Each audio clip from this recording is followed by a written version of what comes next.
This is from the book The Science of Love by John Baines. Corrupt love. Oh, wrong one. Get that one around. Corrupt love is frigid and impotence. Frigidity and impotence,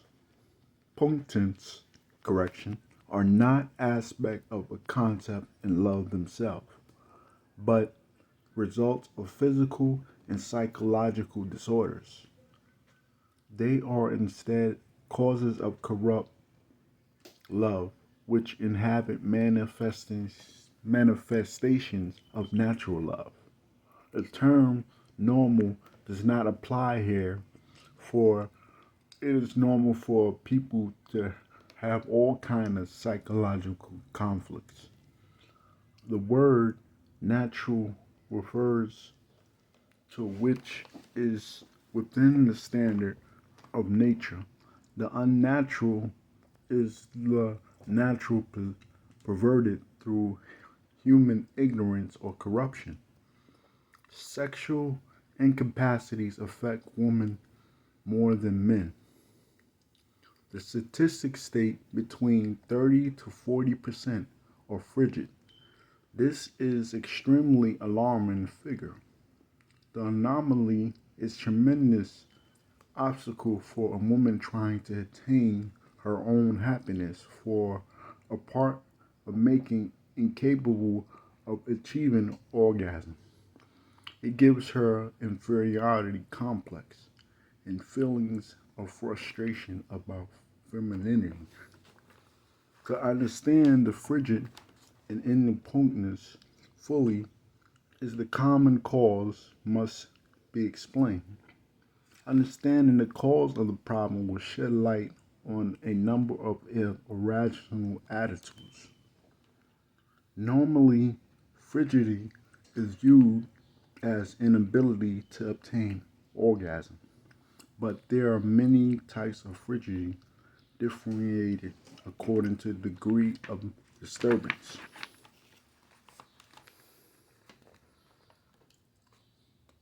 Typically, there are 5 degrees of frigidity.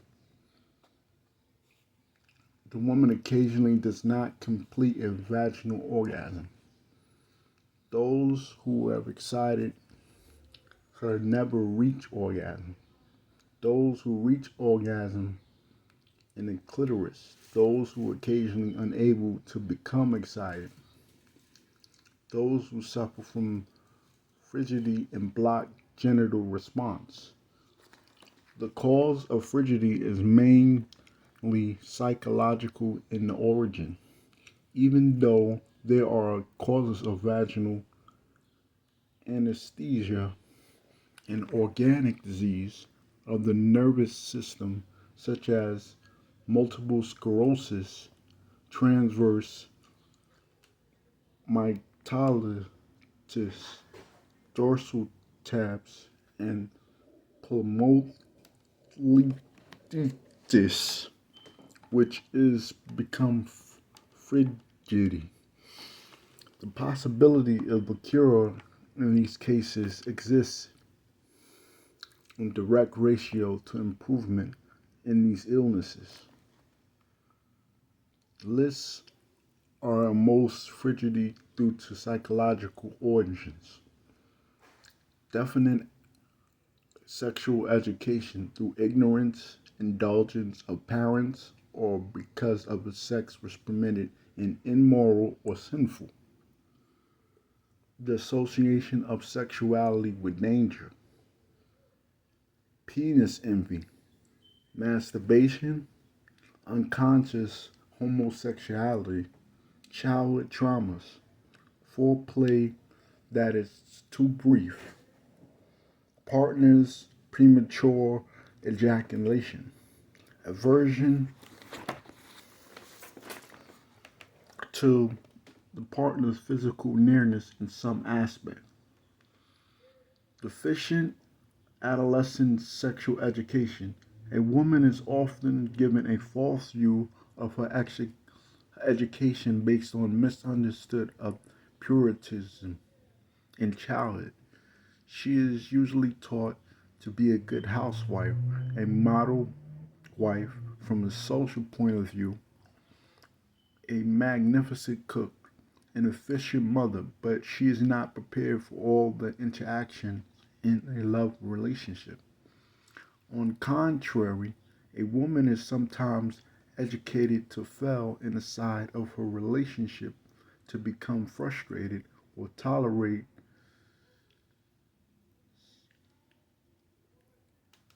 courteous as unavoidable evil. In this approach, there is no malice, but merely ignorance. A future wife gets detailed instructions on the art of cooking, the most efficient way of cleaning a house, and is taught a great deal about an aspect of her future maternity. Nothing or very little is said about sex, and if any is said, it is generally biased or erroneous information. Often, a mother who has been frigid all her life will influence her daughter to accept the condition as a normal and inevitable, as something which is of a woman's destiny. Perhaps her grandmother, her great grandmother behaved this way. This type of ignorance and prejudice mother teaches her daughter a proud, puritanical, and falsely modest type of behavior. She tells her own good, for her own good, the sex is wicked and should be suppressed at all costs. That one's virginity before marriage is the worst thing that could happen to her. She is also taught that her future role in the marriage will consist of respecting her husband and obeying his will, keeping up with the house, giving healthy children, and bringing them up. Discussing sexual relationships seem embarrassingly uncomfortable and preferably avoided. She is put up with sex in order to keep her husband.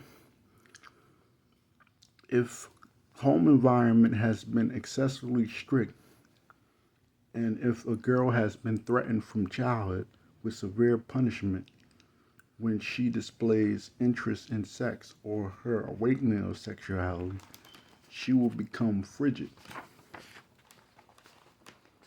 There are many times when a woman comes to a marriage ignorant, knowing nothing more of sex than what she has asked her school friends. They may have been badly informed as if and may have told threatening stories that she heard from others.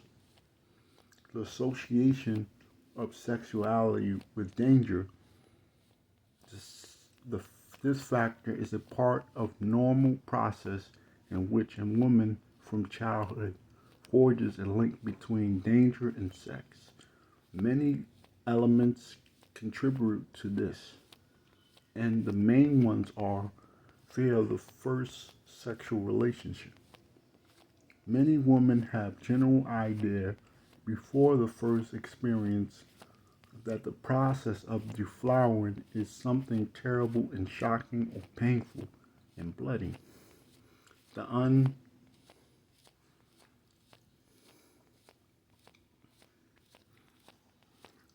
especially if she is the companion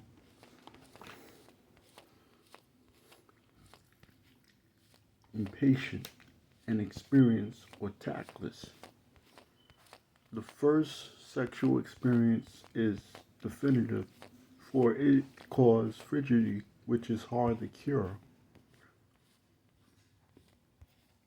Fear of pregnancy. Many women believe that childbirth will be terribly traumatic experience in which they will become like animals giving birth.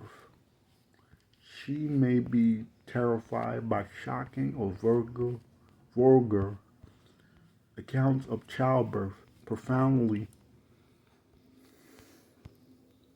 terrify her and her cause to reject the sexual act, all potential negative consequences. Fear of sexual excitement. The sexual excitement may have the sensation that the body is being invaded by strange elements which sweep to the fulfillment of the unknown, which is perceived as threatening and dangerous. A negative view of sex transmitted by religious. Unfortunately, religions have sounded the sexual act with an atmosphere of sin and corruption, emphasize that God punished men and women for having committed the original sin, expelling them from paradise. The repression of the libido through the idea of the sexual act is a sin is one of the most influential elements, not only feminine frigidity, but also in the development of frustrations, complex mental disorders of all kinds. The concept associated with sex with dirtiness, immorality, and vice are so incorporated in collective unconscious of humanity that they have been ingrained in the human being. Thus, a person feeling sexual urge finds himself exposed to dreadful anguish of being trapped between the sword and the wall, submitted to the terrible, contradictory impulses of two halves of the personality of the id and the superego. The id is the half of the child is born and may be defined as a reserve energy meant to satisfy needs without considering consequences. The id acts as impulsive and chaotic way, way heedless of logic without moral rules that allow them to tell good from evil. It contrasts the superego, moral consciousness, in the sense formed by cultural norms of conduct. A large part of superego is unconscious in the sense of that influence on the behavior is not perceived. The superego is called the censor. As a result, a person is one-handed submitted to the impulse of the id, and on the other hand, the moral repressions of the superego. As often tensions oppose each other and conflict arises between them, the individual becomes trapped between both, undergoing the extreme anguish, extensive emotional, intellectual,